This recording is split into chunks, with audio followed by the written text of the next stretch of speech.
nous nous tournons souvent vers le passé pour nous comprendre. Ce soir, nous portons notre attention sur l'année 1894 et l'histoire tragique de Nellie Pitezel. C'est une affaire qui nous rappelle que derrière les archives historiques se trouvent de vraies personnes dont la vie a été irrévocablement changée par les événements qui se sont produits. C'est leur histoire du mieux qu'elle peut être racontée. L'âge d'or fut une époque de progrès éblouissant et d'ombre profonde, une ère où les fortunes pouvaient être faites et les vies perdues avec une vitesse égale. C'est dans ce monde que Benjamin Pitezel, un charpentier marié et père de 5 enfants, a cherché à améliorer la situation de sa famille. Malheureusement, il est tombé dans l'orbite d'un homme qui personnifiait les aspects les plus sombres de l'époque, le charismatique, intelligent et totalement impitoyable Herman Webster Mudgett, un homme que l'histoire allait connaître sous le nom de Dr. H. Holmes. Pitezel devint l'associé loyal de Holmes, un homme à tout faire et un complice dans diverses combines. Cette association fatidique mènerait finalement sa famille, non pas à la prospérité, mais à une tragédie inimaginable qui allait captiver et horrifier la nation. À l'été 1894, H. Holmes a élaboré ce qu'il a présenté à Benjamin Pitezel comme son coup de maître, un stratagème de fraude à l'assurance vie. Le plan était simple dans son audace.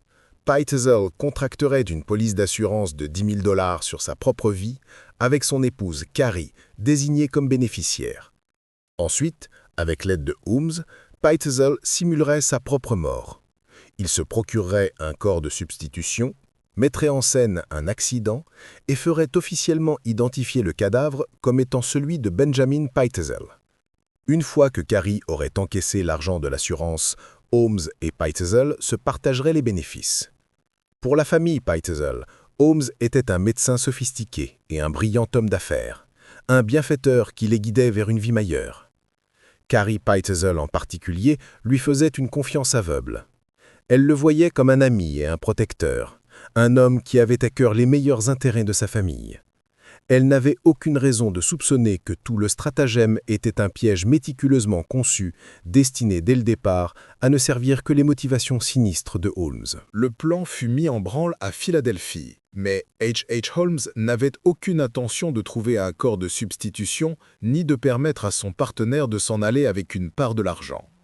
Le ou autour du 4 septembre 1894, à l'intérieur d'un atelier, le stratagème a pris un tournant fatal.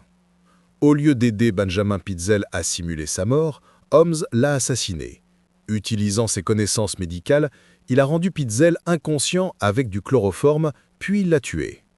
Pour parachever la supercherie, il a utilisé du benzène pour mettre en scène une explosion chimique, brûlant le visage de sa victime afin d'entraver l'identification et de faire passer la mort pour un tragique accident de laboratoire.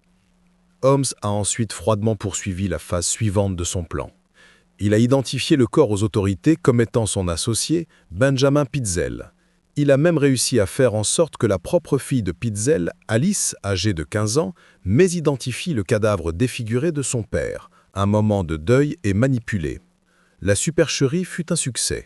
La mort fut considérée comme un accident et la voie était libre pour le versement de l'assurance.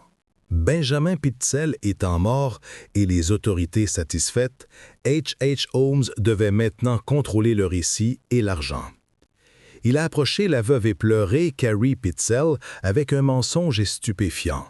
Il lui a dit que le plan d'assurance avait mal tourné et que son mari, craignant d'être arrêté, avait été forcé de se cacher au Canada. Le corps qui avait été trouvé, prétendait-il, était un substitut, comme prévu à l'origine. Il lui a assuré que Benjamin était bien vivant et qu'ils seraient tous bientôt réunis. Pour accomplir ces retrouvailles, il a fait une proposition effrayante. Il a dit à Carrie qu'il était trop dangereux pour elle de voyager avec ses 5 enfants. Au lieu de cela, il devrait lui confier 3 d'entre eux, Alice, Nellie et le jeune Howard. Il voyagerait avec eux séparément et les livrerait sains et saufs à leur père. Perdue dans son chagrin et complètement sous l'emprise de Holmes, Carrie a accepté. Dans un acte de confiance déchirant, elle a remis ses enfants à l'homme même qui avait assassiné leur père, croyant qu'elle les envoyait vers une joyeuse réunion de famille. Ainsi commença l'un des voyages les plus hantants de l'histoire criminelle américaine.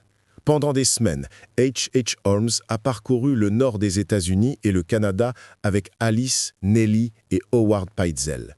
Pour le monde extérieur, ils auraient pu apparaître comme un homme aisé, voyageant avec ses enfants.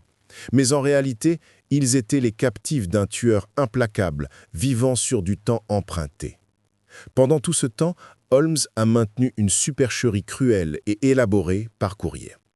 Il a écrit une série de lettres manipulatrices à Carrie Pitezel, remplies de fausses assurances. Il lui disait que son mari n'était qu'à une ville ou deux d'avance et que les enfants étaient heureux et impatients de voir leur père.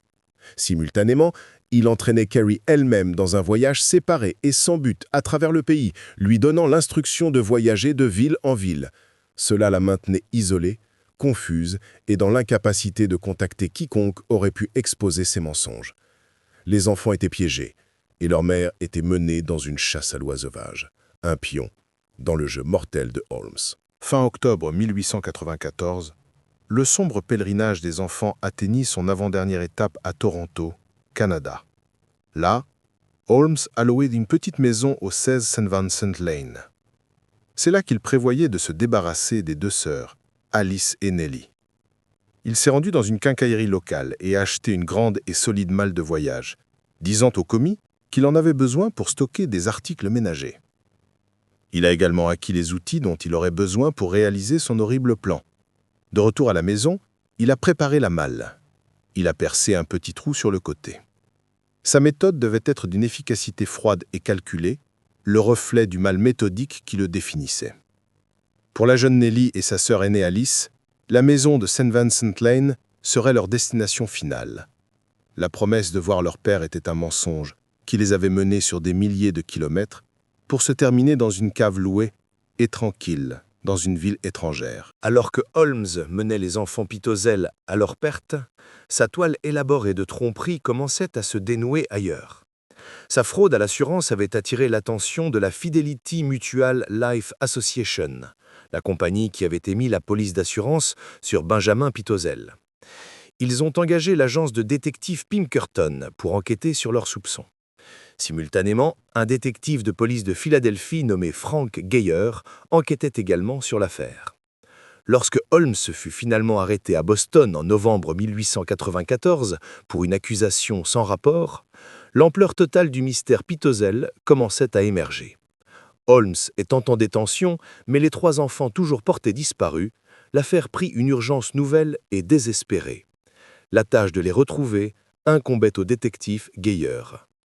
Il commença ce qui semblait être une mission impossible, retracer les pas d'un maître manipulateur à travers un continent, avec pour seul guide une série de pistes froides et le faible espoir de retrouver les enfants vivants. L'enquête méthodique du détective Geyer est devenue un chef-d'œuvre de travail policier.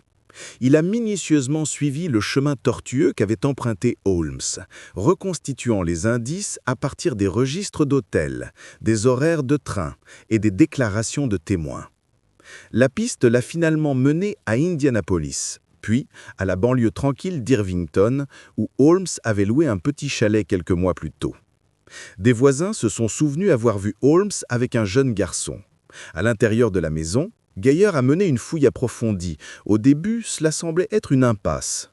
Mais ensuite, Geyer a porté son attention sur un grand poêle à bois dans la cuisine. Il a méticuleusement tamisé les cendres et les débris dans le conduit de cheminée.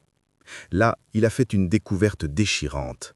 Un petit assortiment de fragments d'os humains, un morceau de mâchoire d'enfant et plusieurs dents. Un expert pathologiste a confirmé plus tard qu'ils appartenaient à un enfant âgé de 6 à 10 ans. C'était la seule preuve matérielle qui restait du petit Howard Pitezel, âgé de 8 ans. À partir de la sombre découverte d'Indianapolis, le détective Geyer a suivi la piste vers le nord jusqu'à Détroit, puis a traversé la frontière jusqu'au Canada. Son enquête l'a finalement mené à Toronto et à la petite maison du 16 St. Vincent Lane.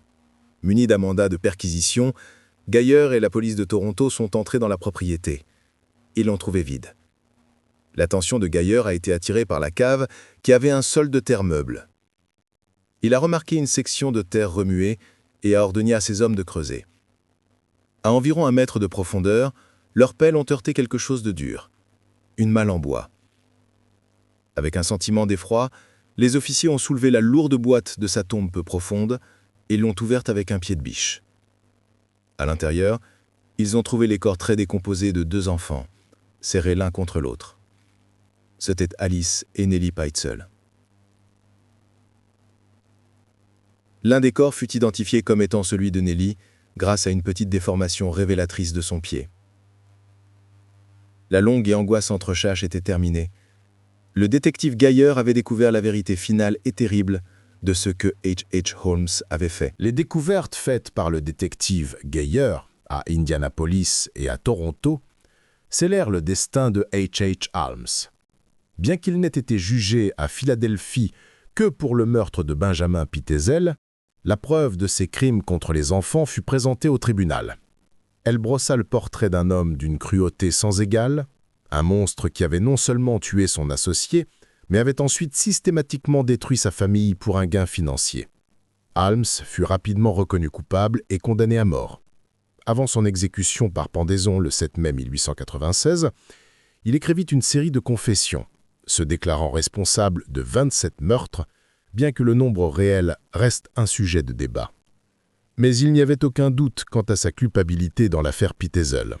L'histoire d'Alice, Howard et surtout de la jeune Nellie sert de post-script tragique à la légende du premier grand tueur en série d'Amérique. C'étaient des enfants innocents dont la confiance fut trahie de la manière la plus horrible imaginable, leur vie écourtée par un homme dépourvu d'humanité. Merci d'avoir passé ce moment avec nous.